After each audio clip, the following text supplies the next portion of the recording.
On today's episode of Warehouse Safety Tips, we're going to be covering week 4 of 5 of improving workplace safety, culture, and performance.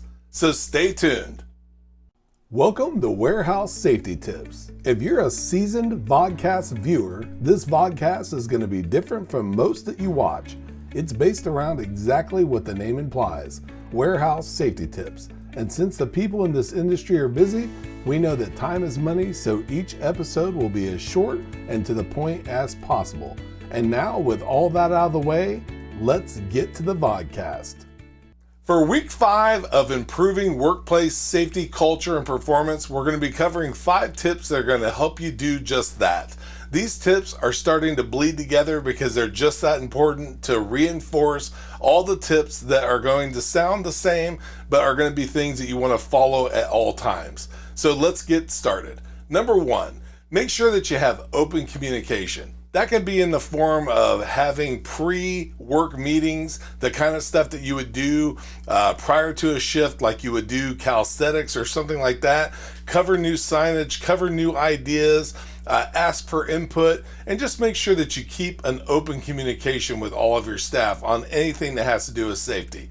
Number 2, encourage employee input. Again, open communication, let people, if they see something, say something. Let people bring up things that are especially out working in your facility, whether it's a factory, a warehouse, a school, a hospital, whatever the case may be. They see the stuff every day, so make sure that you allow them to go through and let you know the stuff that they see, the stuff that could be a potential problem, the stuff that's been a problem in the past, and also talk about things that work now that you have fixed, maybe things that weren't good before but now are. So just keep that open communication and also the employee input.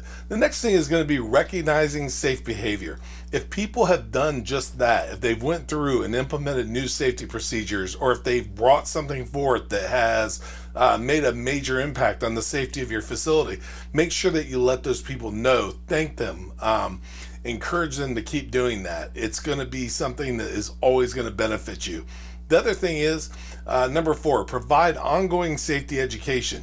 Whether it's that pre-shift meeting that you talk about things, whether it's taking people individually and walking around and doing just a quick walkthrough with them to kind of identify things that could be an issue, providing some sort of a suggestion box, or just general meetings where everyone goes. Make sure that you always have that ongoing safety education, because safety is something that is ever evolving.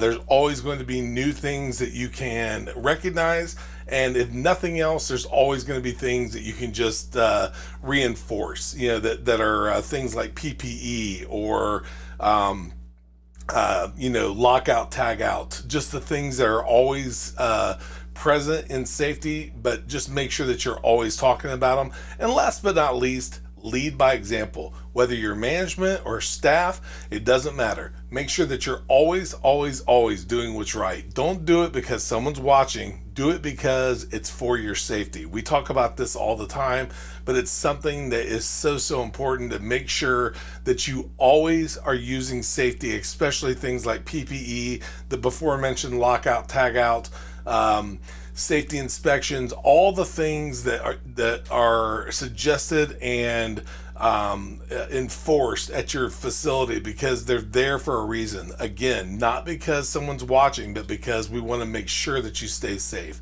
We want you to come to work safe. We want you to leave safe. And all these things are going to contribute to that, because we want that days since an accident number to go higher and higher and higher. And we want you to contribute towards that and all the people around you.